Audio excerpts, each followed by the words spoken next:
Նիկոլ Փաշինյանի իշխանության գալը Հայաստանն ու Արցախը միասին միացած ունեին ավելի քան 42,000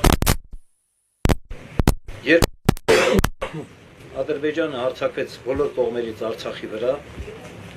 44 օրում մենք ծանր պարտություն կրեցինք, որովհետև Հայաստանի գերագույն գլխավոր զինված ուժերի հայկական զինված ուժերի գլխավոր հրամանատար էր հանդիսանում Նիկոլը, որը ոչինչ չի հասկանում ոչ բանակից, ոչ էլ պատերազմից։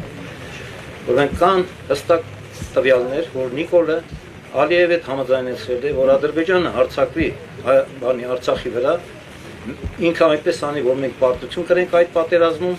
եւ Նիկոլը Արցախ հանձնի Թուրքին։ 22 թվականի հոկտեմբերին Պրահայում Նիկոլը ստորագրեց եւ ուրեմն ճանաչեց Ադրբեջանի տարածքային ամբողջականությունը 86600 քառակուսի կիլոմետր տարածք ներառյալ ամբողջ Արցախը, Ուրեմն 22 թվականի հոկտեմբերի 19-ին ես բազմիցս նայել եմ այդ տեսանյութը։ Պուտինը հայտարարեց, որ ինքը Ալիևը համաձայնեցրել է դադարեցնել պատերազմը, բայց Նիկոլը չի համաձայնվել, որովհետև այնտեղ կար դրույթ, որ փախստականները վերադառնում են իրենց նախկին բնակավայրերը, այդ թվում նաև Շուշի։ Ուրեմն Նիկոլը չհամաձայնվեց, ադրբեջանցիք մեծ ուժեր կենտրոնացնելով, ուրեմն վերցրեցին հադրութը, եկան հասան մինչև Շուշի եւ վերցրեցին Շուշին։ Շուշին վերցրել է Նիկոլը ազգային ժողովից հայտարարում է. Շուշին մեզ պետք է, Շուշին մի հատ դժբախտ դժգույն քաղաք էր։ Բոլորս գիտենք, որ Շուշին բերդաքաղաք է։ Եթե Շուշին վերցրեցին, Ստեփանակերտ արդեն հնարավոր չի պաշտպանել։ Ուրեմն 22 թվականին ադրբեջանցիք ներողություն 23 թվականին ադրբեջանցիք հարձակվեցին Արցախի վրա եւ արցախցիները ստիպված էին լքել իրենց բնակավայրերը, իրենց գյուղերն ու քաղաքները, իրենց տները, գյուղացին բերքը ծառերի վրա, իրենց ընտանեկան կենդանիներին ամեն ինչ թողեցին, ստիպված եկան Հայաստան, իրենց հայրենիք։ Արցախն էլ է բնականաբար մեր հայրենիքը։ Արցախցիք եկան Հայաստան, Նիկոլը հայտարարեց. նախկինները կազմակերպել են արցախցիներին բերել են Հայաստան որպես 5000 դրամանոց հանրահավաքի մատերիալ, վիրավորելով արցախցի մեր հայրենակիցներին։ Հիմա իրավիճակը հետևյալն է։ Մենք պարտվել ենք ոչ միայն այն պատճառով, որ Ադրբեջանը ուրեմն ուժեղ բանակ ուներ, այլ մենք մենակ էինք այդ պատերազմի ընթացքում։ Իսկ Ադրբեջանն ուներ հզոր դաշնակիցներ, մեր դիվանագիտությունը չէր աշխատել։ Ադրբեջանի դաշնակիցներն էին, նրա ցեղակիցներ Թուրքիան, որը օգնում էր այդ պատերազմում Ադրբեջանին իր ուրեմն նատոյական սպայակազմով, անօթաչու ուրեմն սարքերով, բայրակթարներով օդը բաց էր։ Այդ թվում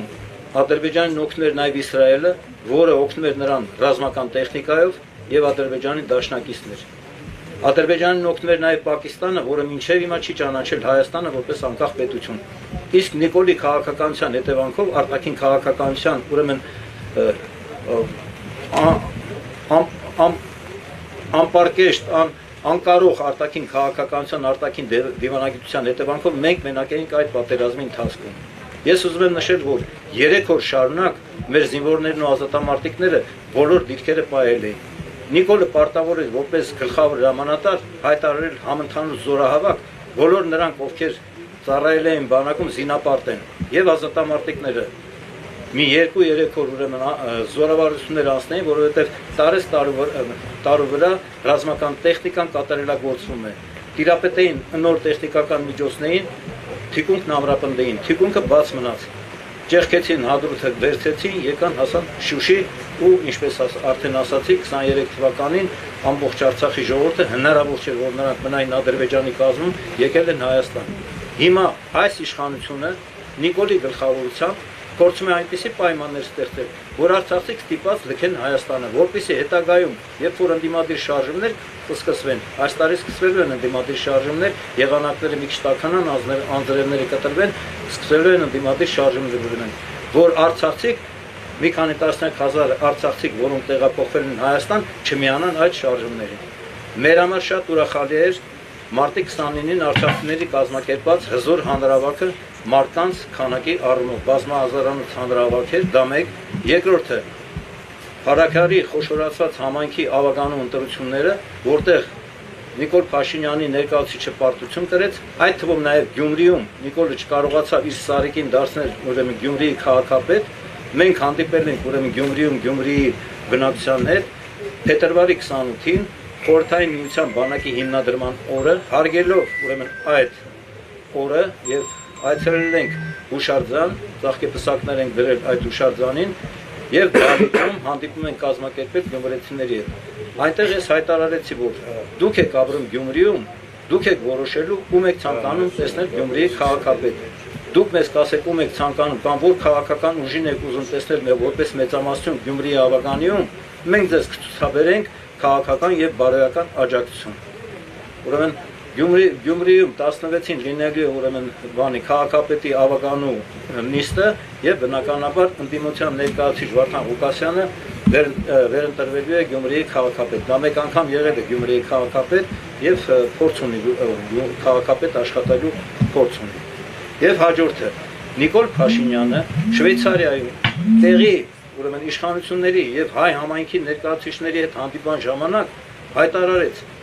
նախ պետք է բարձել ցեղասպանությունը եղել է թե չի եղել, եթե եղել է ով է մեղավոր եղել, ինչու է եղել եւ այլն եւ այլն, իրականում ինչքան մարդ է զոհվել եւ այլն, այդպիսի ապուշ հայտարարություն արեց, ուրեմն եւ բացի դրանից նա հայտարարեց մի անգամ ամիսներ առաջ, որ Հայաստանը մեր հայրենիքն է, բայց մեր պետությունը եղել է Օսմանյան դարեր շարունակ եղել է իբր թե Օսմանյան կայսրությունը։ Ինքը այնքան տգետ է, որ չի հասկանում, որ ներկայիս Հայաստանը դա արևելյան Հայաստանի ընդամենը մի մասն է, իսկ արևմտյան Հայաստանը, որը մի քանի անգամ ավելի տարածքով մեծ է արևելյան Հայաստանից,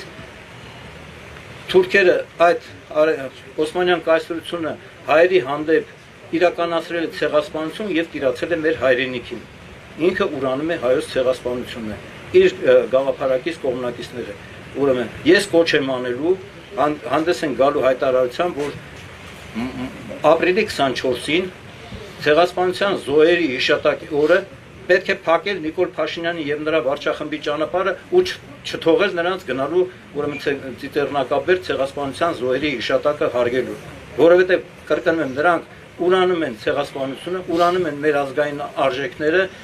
ուրեմն պղծում են մեր հայ առաքելական եկեղեցու ավանդույթները, ինքը իր էությամբ աղանդավոր է, կյանքի խոսք աղանդի ներկայացուցիչ է եւ իր իշխանության 7 տարիների ընթացքում նաեւ Հայաստանի պետական պարտքը 6 միլիարդից հասել է 12.8 միլիարդ դոլարի։ Սա է Նիկոլ Փաշինյանի իշխանության ոչ լրիվ 7 տարվա գործունեության արդյունքը։ Դրա համար օր առաջ պետք է համախմբել մեր ժողովրդին, առողջ ազգային ուժերին, հայրենակցական միություններին, հասարակական կազմակերպություններին, ընդդիմադիր քաղաքական ուժերին, մենք դրանով զբաղվում ենք։ Փետրվարի 2-ին եղել է համահայկական ազգային միասնության խորհուրդ միավորման ուրեմն հիմնադիր համաժողովը եւ մենք ձևավորել ենք համահայկական ազգային միասնության խորհուրդ միավորումը որպես այլընտրանք գործող ապազգային թուրքամետ իշխանությանը։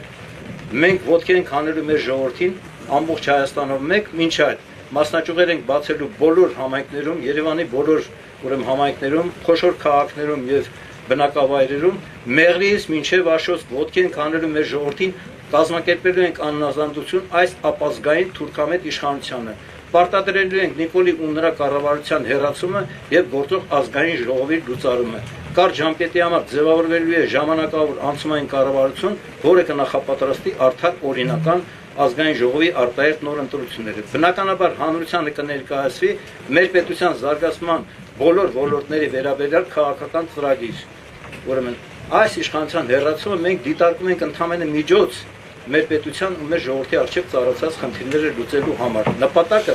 մեր բանակը հզորացնելն է եւ Արցախն ազատագրելն է։ Մենք չենք կարող համակերպել Արցախի կորստյան հետ։ Արցախը կորսված չէ։ Արցախը ժամանակավոր անցել է Ադրբեջանին։ Մենք հետ ենք բերելու Արցախը, որովհետեւ այս ոստիկանների ուղիղ կեսին ուղարկելու ենք բանակ զինծառայության, որովհետեւ Նիկոլը Հայաստանը դարձրել է ոստիկանություն, ոստիկանապետություն։ Իր գլխավոր հենարանը ոստիկանությունն է այսօրվա, որոշ չափով նաև ազգային անվտանգության ծառայությունը,